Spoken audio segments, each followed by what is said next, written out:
दोस्तों नमस्कार। मैं नाथ सोनांचली कथा कहानी और उपन्यास के संग के साथ पुनः हाजिर हूँ। दोस्तों इस समय हम लोग सुन रहे हैं भगवती चरण वर्मा की लिखी हुई कुछ श्रेष्ठ कहानियों का वाचन। इस कड़ी में आज लीजिए सुनिए भगवती चरण वर्मा की लिखी हुई एक और कहानी लाला तिकड़मी लाल का वाचन मेरे अर्थात नाथ सोनांचली के स्वर में। उस दिन एक विराट कवि सम्मेलन था और कवि सम्मेलन के सभापति थे ठाकुर नाम कमावन सिंह। ठाकुर नाम कमावन सिंह एक बहुत बड़े जमींदार थे, अगाध संपत्ति के स्वामी और पूरे कलाकार। संगीत और चित्रकला से उन्हें रुचि थी, ये अन्य कलाओं से भी अनुराग था। एक दिन हिंदी कवियों के भाग्य खुल गए। ठाकुर नाम कमावन सिंह ने यह तय किया कि और बातों पर जहां लाखों रुपया खर्च होता है वहां कुछ थोड़ा सा साहित्य पर भी खर्च होने में कोई हर्ज नहीं। साहित्यकारों के हाथ में ख्याति की बागडोर है, उनकी खातिरदारी से लाभ ही हो सकता है। ठाकुर नाम कमावन सिंह ने पत्रों में सूचना निकाल दी कि हिंदी में कविता की सर्वश्रेष्ठ पुस्तक लिखने वाले को वे 500 रुपये का पुरस्कार देंगे। प्रत्येक पुस्तक की 7-7 प्रतियां आनी चाहिए। पुस्तकें पहुंचने लगी और पुस्तकों के साथ साथ पहुंचने लगे कवियों में ठाकुर नाम कमावन सिंह को प्रसन्न करने की होड़ लग गई। किसी ने नाम कमावन बावनी का निर्माण किया और किसी ने नाम कमावन वंदना बनाई। किसी ने ठाकुर नाम कमावन सिंह की कुबेर से उपमा दी और किसी ने ठाकुर नाम कमावन सिंह को नवयुग का प्रवर्तक कह डाला। ठाकुर नाम कमावन सिंह के चित्रों के साथ उनके जीवन चरित्र पत्रों में प्रकाशित हुए, उनकी प्रशंसाएं लिखी गई और उनका गुण गाया गया। अंत में कवियों ने मिलकर उन्हें कवि सम्मेलन का सभापति भी बना दिया। मंच पर सभापति महोदय विराजमान थे और उनको घेरे हुए तथा उनकी खुशामदें करता हुआ कवि समाज भी बैठा था। कविताओं का पाठ हो रहा था और कविगण ठाकुर नाम कमावन सिंह को अपना चमत्कार दिखला रहे थे। सभा भवन दर्शकों से ठसाठस भरा था, एक समा बधा था। एक कोने में लाला तिकड़मी लाल बैठे हुए कविताओं का आनंद ले रहे थे। लाला तिकड़मी लाल करीब 30 वर्ष के गोल मटोल जवान थे। लाला तिकड़मी लाल के मित्र उनकी उपमा फुटबॉल से देते हैं और उनके शत्रु, जिनमें अधिकांश वे लोग हैं जिनसे लाला तिकड़मी लाल अपने पिता द्वारा दिए गए 100 रुपये के बदले में 500 रुपये वसूल कर चुके हैं और अब जिन पर 1000 रुपये की डिग्री लदी हुई है, उन्हें भैंसासुर का अवतार मानते हैं। मालूम होता है कि जिस समय ब्रह्मा लाला तिकड़मी लाल को गढ़ने की सोच रहे थे, उनको सामने आबनूस का एक मोटा सा कुंदा मिल गया था। उनका मार्किन का कुर्ता अपने सैकड़ों मुखों द्वारा उनसे गिड़गिड़ाकर प्रार्थना कर रहा था, मालिक अब तो हम पर दया करो और शांतिपूर्वक हमें मरने दो। अब हम में शक्ति नहीं है जो हम तुम्हारी सेवा कर सके। 12 गंडे देकर सुद दर सुद 10 रुपये का काम हमसे करवा चुके हो, अब हम समाप्त हो चुके। उस कवि सम्मेलन से तिकड़मी लाल प्रभावित हुए। जीवन का दूसरा पहलू उन्हें देखने को मिला। रुपये के साथ प्रतिष्ठा भी कुछ वस्तु होती है। लाला तिकड़मी लाल इस नतीजे पर पहुंच गए। कवि सम्मेलन समाप्त हुआ और लाला तिकड़मी लाल घर पहुंचे। अपनी धर्मपत्नी को उन्होंने सारा किस्सा बतलाया। धर्मपत्नी कुछ समझी और कुछ नहीं समझी, पर लाला तिकड़मी लाल पर नाम कमाने की धुन सवार हो गई। रात भर लाला साहब ने सपने देखे। कवि सम्मेलन का दृश्य उनकी आंखों के आगे था और सभापति स्वयं लाला तिकड़मी लाल थे। कविगण उनको घेरे बैठे थे और चारों ओर उनकी प्रशंसा हो रही थी। दूसरे दिन सुबह उठकर लाला तिकड़मी लाल ने साबुन लगाकर अपना शरीर साफ किया, कपड़े बदले और शीशे में मुंह देखा। इसके बाद वे फटीस जी के घर पहुंचे। फटीस जी हिंदी के एक सुविख्यात कवि हैं। उन्होंने एक बार लाला तिकड़मी लाल से 10 रुपये लिए थे, जिसे लौटाने का उन्होंने कभी नाम न लिया। जहां लाला तिकड़मी लाल ने रुपये मांगे, वहीं फटीस जी ने उन चुने हुए शब्दों में, जिनका प्रयोग साहित्यकारों ने कुजड़नियों तथा भटियारनियों के लिए छोड़ दिया है, लाला तिकड़मी लाल का गुणगान करना शुरू कर दिया और लाला तिकड़मी लाल नालिश की धमकी देते हुए घर लौटे। फटीस जी अपनी बैठक में बैठे हुए भंग घोट रहे थे। उन्होंने सड़क पर लाला तिकड़मी लाल को देखा और लपक कर उन्होंने बैठक का दरवाजा बंद कर लिया। तिकड़मी लाल ने आवाज दी, फटीस जी। फटीस जी ने उत्तर दिया, घर पर नहीं है। तिकड़मी लाल का मुख क्रोध से लाल हो गया, पर अपने क्रोध को दबाते हुए उन्होंने कहा, बोल तो रहे हो और कहते हो घर पर नहीं है। कुछ देर तक चुप रहने के बाद फटीस जी ने उत्तर दिया, हैं तो, लेकिन तुमसे नहीं मिलेंगे। अरे भाई, रुपया मांगने नहीं आया हूं, तिकड़मी लाल ने कहा। अच्छा, तो फिर मिल सकते हैं, लेकिन भंग थोड़ी ही है, भंग ना मांगना। यह कहते हुए कविवर फटीस ने द्वार खोला। कमरे भर में कागज और अखबार बिखरे पड़े थे। बीच में एक चटाई पड़ी थी जिस पर फटीस जी डटे थे। लाला तिकड़मी लाल ने अपने कपड़े को देखा और फिर धूल जमी हुई चटाई को। फटीस जी लाला तिकड़मी लाल के मनोभावों को ताड़ गए। मुस्कुराते हुए उन्होंने कहा, मालूम होता है हरिजन मूवमेंट वालों ने तुम्हें भी देख लिया। और उन्होंने अपने अंगोछे से चटाई की धूल पोंछ दी। लाला तिकड़मी लाल बैठ गए।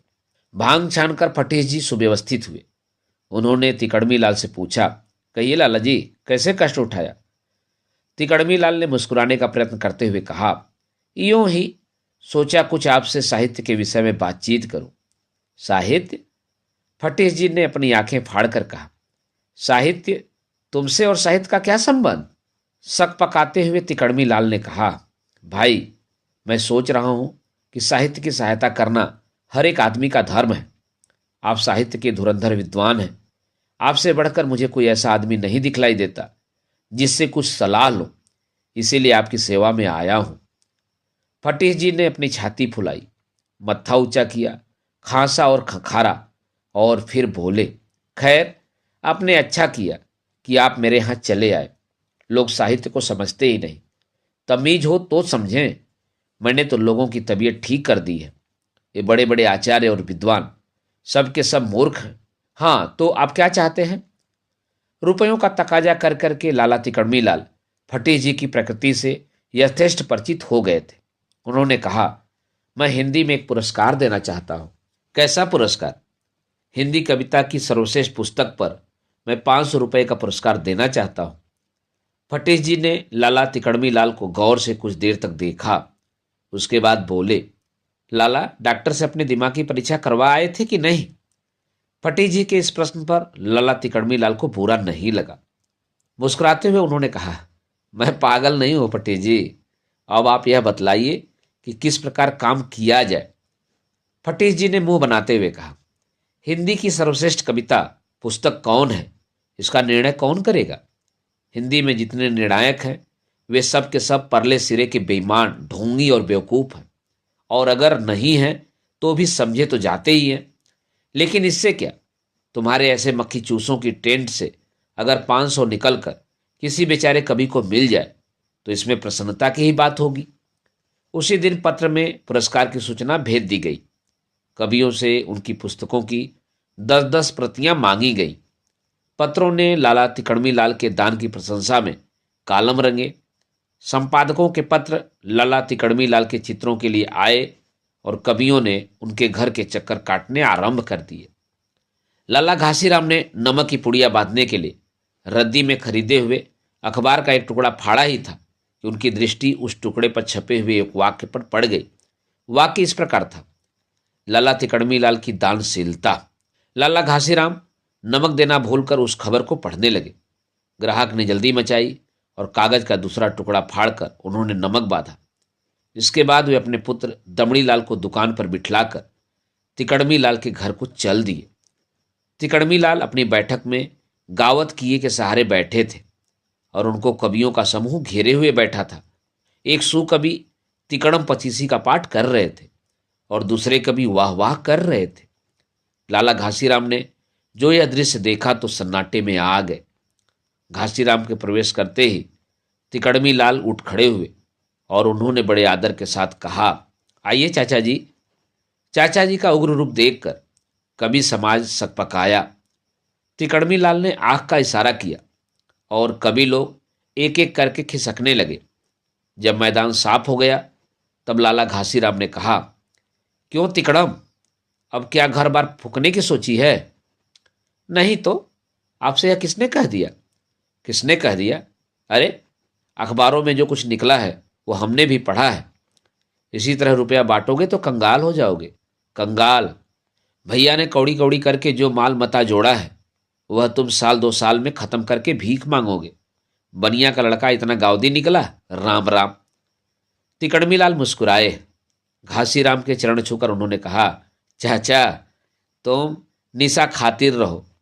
मैं एक पैसा कौड़ी किसी को नहीं देने का। मैंने तो वह काम किया है कि नाम का नाम हो और रुपया भी पैदा करूं। यह कैसे? लाला घासीराम के चेहरे पर स्पष्ट आश्चर्य की मुद्रा आ गई थी।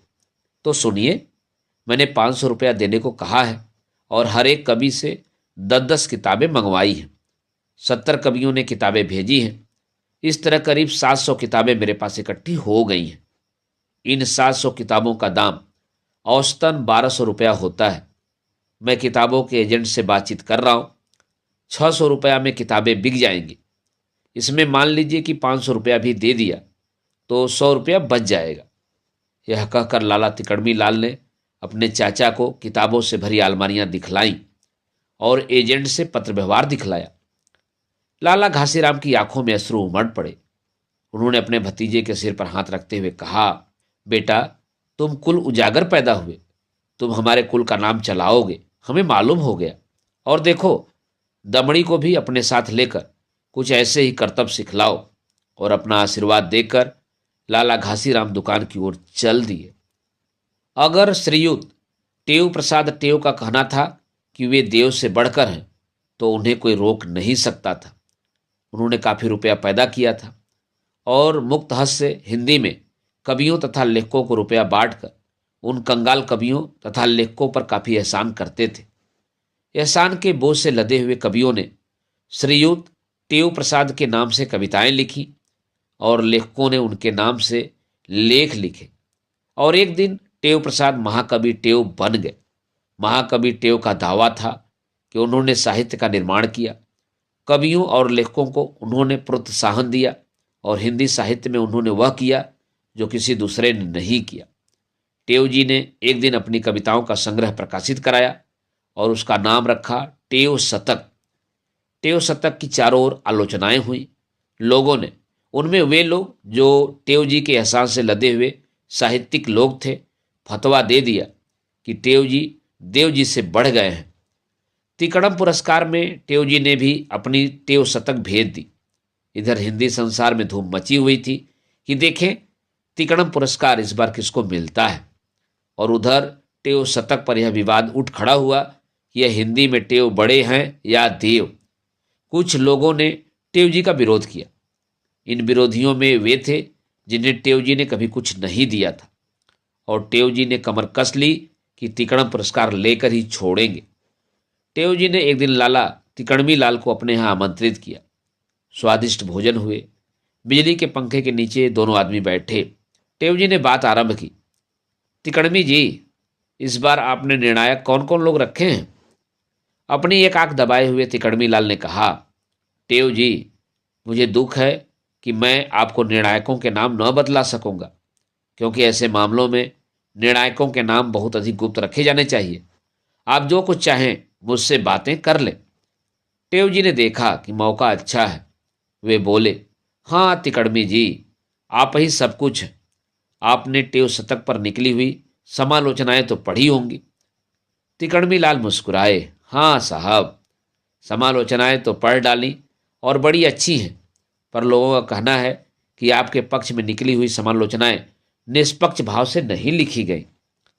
टेव जी आवेश में कांपने लगे। गरज कर बोले, ऐसा कहने वाले लुच्चे हैं, सोहदे हैं, नमक हराम है। मेरे यहाँ से इतना रुपया पाया है और मेरी ही निंदा करते हैं। उनकी बातों का आप विश्वास क्यों करते हैं? विश्वास तो नहीं करता, पर अब विश्वास ही क्यों किया जाए? निर्णायकों के हाथ में पुस्तकें हैं, वे अपना निर्णय दे देंगे। आप साफ साफ कहिए कि आप क्या चाहते हैं। टेव जी ने साहस किया, मैं यह चाहता हूं कि वह पुरस्कार मुझको मिले। तिकड़मी लाल ने अपने मत्थे पर हाथ लगाया, यह तो बड़ी मुश्किल बात है, लेकिन अगर आप एक बात मान लें तो शायद मसला हल हो जाए। कौन सी बात? उत्सुकता पूर्वक टेव जी ने पूछा।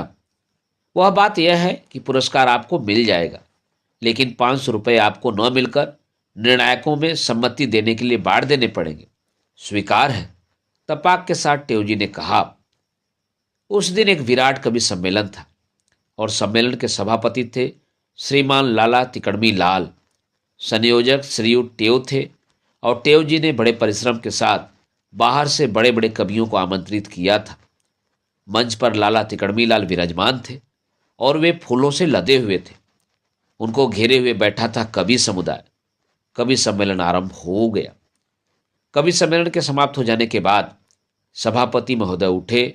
उन्होंने कहा, सज्जनों, इस वर्ष का तिकड़म पुरस्कार हिंदी के सर्वश्रेष्ठ कवि सम्राट टेव जी को दिया जाता है।